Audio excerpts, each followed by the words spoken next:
बेटा, एक कई लोगों ने हमसे प्रश्न किया है कि ये जो आईपीसी सीआरपीसी और एविडेंस में अंतर आ गया, और एक चीज़ और है कि उत्तर प्रदेश में एपीओ की वैकेंसीज भी आ रही हैं। कैसे तैयारी की जाए? तो प्रश्न ये है कि जहाँ तक एपीओ की परीक्षा के सिलेबस का सवाल है, रहेंगे तो वही पुराने आईपीसी, सीआरपीसी और एविडेंस।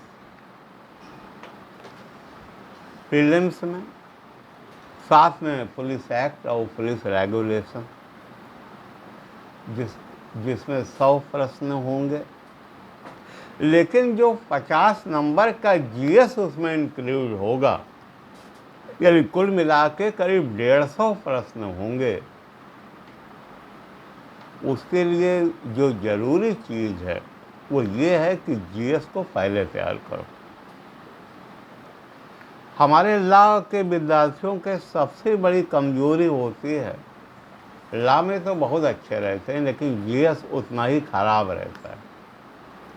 हमारे यहाँ पढ़ने वाले लगभग हर स्टूडेंट का 80 सवाल तो जबान पे रहते हैं जो वहाँ आता है। अब वो अपने हिसाब से गलत कराऊँ, बात अलग है, और बाकी कोई दिक्कत नहीं होती। लेकिन अब दिक्कत आएगी। दिक्कत यह आएगी कि एक तो अभी इनका पता नहीं है कि क्या होगा। इनमें होम अफेयर्स की स्टैंडिंग कमेटी में ये प्रपोज्ड बिल गए हैं, 3 महीने का टाइम दे ही रखा है। तो 3 महीने का मतलब नवंबर पहले उन्हें आने से रहे। अब अक्टूबर तक शायद जगहें आई जाएं एपीओ की, क्योंकि कल कोई भेजा था कि समीक्षा अधिकारी और सहायक समीक्षा अधिकारी वाला तो सितंबर में आ जाएगा। मेरी पहली सलाह है, भर उसको भी दो। क्यों? क्योंकि इसी बहाने जीएस तैयार हो जाएगी, उसमें देने में क्या नुकसान है। और लेकिन मेन हमारा पर्पज एपीओ है। फिलहाल जो सबसे पहले आ रहा है तो उसमें लॉ की अच्छी से तैयारी करो। जहाँ तक जीएस का प्रश्न है, नंबर एक बात, इसको कठिन मत समझो। जीएस कुछ कठिन नहीं है, सबसे आसान है। इसको बाइफरकेट करो। जैसे हिस्ट्री है, जो सिलेबस में रहता है हिस्ट्री, इसका मतलब है it includes cultural history also, यानी political history as well as cultural history. लेकिन आपने देखा कि कल्चरल हिस्ट्री का जो ज़्यादा कुछ है वो एंशिएंट एज में है। आपने देखा इंडस वैली सिविलाइजेशन, वैदिक पीरियड, लेटर वैदिक पीरियड, फिर arrival of Buddhism and Jainism, इसके बाद फिर एक बार उदय होना शंकराचार्य जी का। तो ये जो हमसे आक्रमण किया अपने साथ कुछ कल्चर लेके आया। ये भारत में जब यूनानी आए, हम पे आक्रमण किया, सिकंदर आया था ना, तो भारत में जो आर्ट थी उसकी 2 शाखाएं थी, मथुरा कला और गंधार कला। ये मथुरा कला तो हमारी है, लेकिन गंधार कला कहाँ की है? उन्हीं की वजह, गंधार की है, अफगानों की है। तो इसलिए जो आया, ये मुगल कालीन जो बिल्डिंग्स बनी हैं उनकी जो शैली है वो उनकी शैली है। इसीलिए हिंदुस्तान को कहा जाता है तमाम संस्कृतियों का देश। धर्म जात के साथ संस्कृति। तो सवाल ये है, हम लोगों ने ये भी देखा है कि कल्चर से 2-4 क्वेश्चन आ जाते हैं। 50 में से कम 2 क्वेश्चन कल्चर से। कुछ जरूरी नहीं कि बड़े क्वेश्चन हो, वो साधारण से क्वेश्चन। जैसे उन्होंने कहा कि बौद्ध धर्म में महाभिनिष्क्रमण क्या है? बोली भाई। महाभिनिष्क्रमण, जब गौतम बुद्ध अपना घर परिवार छोड़ के निकल रहे थे, उसी घटना को कहा जाता है महाभिनिष्क्रमण। अब इन्होंने पूछ लिया। दूसरी बात है, अब उन्होंने धीरे से क्वेश्चन ये कर दिया कि भाई जो बौद्ध धर्म है इसके डाउनफॉल के क्या कारण, 4-5 चीज़ दे दी।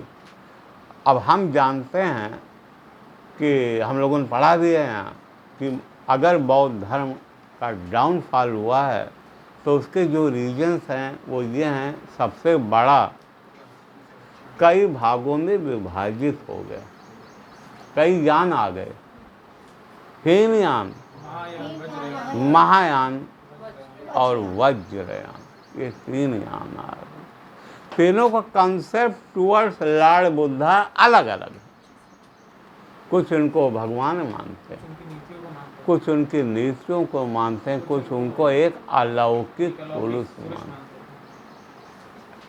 दूसरी बात, राज्याश्रय खत्म हो गया, पैट्रोनोज बाय द किंग।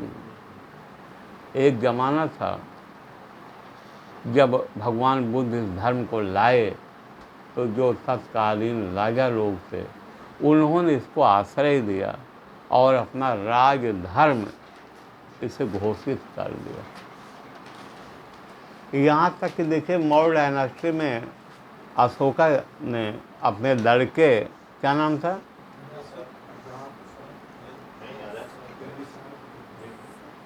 और लड़की महेंद्र और सिंह मित्रा को विदेशों में दिया, श्रीलंका।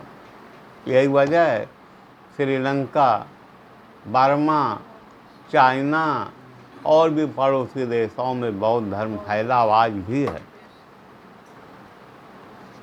लेकिन बीच में जब पुष्यमित्र शुंग आया, पुष्यमित्र शुंग एक ब्राह्मण राजा थे और मौर्य डायनेस्टी के बाद ये आए थे। आपको याद होगा कि अंतिम जो राजा थे मौर्य के वो बृहद्रथ थे और उनके राज्यकाल में जब सैनिक परेड हो रही थी तो पुष्यमित्र शुंग उनके सेनापति थे और वो उन्होंने उनको मार दिया और गद्दी पर बैठ गया। वो एक ब्राह्मण थे। उन्होंने क्या किया, बौद्ध मठ गिरवा दिए, तोड़वा दिए, उनकी जगह पे मंदिर बनवाने लगे। इसके बाद गुप्ता आ जाए, कनिष्क देखिए आए, कनिष्क ने इनका वो किया बौद्ध धर्म का। लेकिन जब गुप्ता आए 320 AD में, ये बौद्ध धर्म को पैट्रोनाइज नहीं किए। सम्राट हर्ष आए, कब राजा हुए थे, 7 में। इन्होंने देखिए फिर इन्होंने पैट्रोनाइज किया। लेकिन इसके बाद जब राजपूत आया तब इसका खात्मा हो गया। और भी कारण, शंकराचार्य तो बाद में आए ना, राजपूत राजाओं ने इनका वो नहीं किया और शंकराचार्य ने वही काम किया जो भगवान बुद्ध ने किया। क्या किया? ये आए क्यों, बौद्ध धर्म, जैन धर्म क्यों हमारे समाज में रिकॉग्नाइज्ड हुए? क्योंकि इन्होंने जो सनातन धर्म में कमियां थी उनको ध्यान दिया और इसके बाद वो नई चीज़ लाए, सहजता लाए, सरलता लाए, पाली भाषा का इस्तेमाल किया बजाय संस्कृत के कठोर शब्दों का, इसलिए वो आए। जब शंकराचार्य आए तो उनके धर्म में जो कमी थी वो इन्होंने निकाला और अपना इन्होंने भी कुछ सहज लाए। एक बड़ी अजीब सी बात है, बौद्ध धर्म ईश्वर को मानता है क्या? नहीं मानता। आत्मा को मानता है, पुनर्जन्म को मानता है, आत्मा को नहीं मानता, भगवान को नहीं मानता। इसलिए भगवान बुद्ध का कहना था निर्वाण प्राप्त करो, निर्वाण प्राप्त करो। लेकिन निर्वाण के लिए जो साधन बताए थे, जो तरीके बताए थे, वो बहुत सात्विक थे, बहुत सहज थे और बहुत प्रैक्टिकल थे।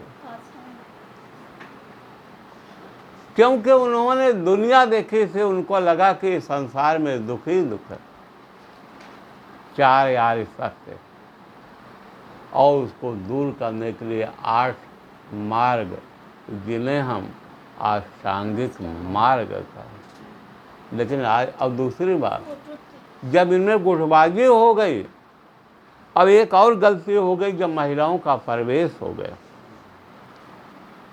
बौद्ध धर्म में, बौद्ध मठों में, वो इनके पतन का कारण बना। तो कहने का अभिप्राय ये है कि हम लोगों को जो कल्चरल हिस्ट्री है उस पर भी ध्यान देना चाहिए। इतना तो जानना चाहिए ना कि इंडस वैली सिविलाइजेशन क्या ग्रामीण सभ्यता थी या शहरी, या वैदिक सभ्यता शहरी थी या ग्रामीण थी। हमें 4 वर्ण क्या थे ये जानना चाहिए, 4 आश्रम क्या थे ये भी जानना चाहिए, 16 संस्कार क्या थे ये भी जानना चाहिए, प्राचीन भारत में स्त्रियों की क्या दशा थी ये भी जानना चाहिए, और इसके बाद जो पॉलिटिकल हिस्ट्री है वो है। दूसरी बात यह है, जब जीएस में उसकी तैयारी करें तो गांधीयन एज को न भूलें।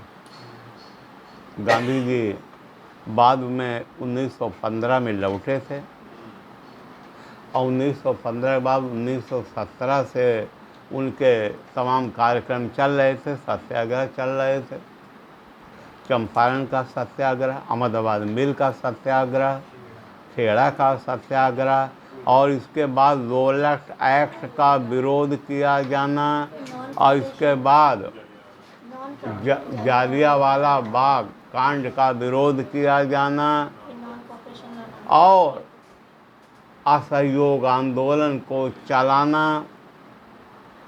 इसके बाद फिर 1930 में सभी ने अवज्ञा आंदोलन को चलाना, और इसके बाद इन्होंने सांप्रदायिक पंचायत का विरोध किया जाना,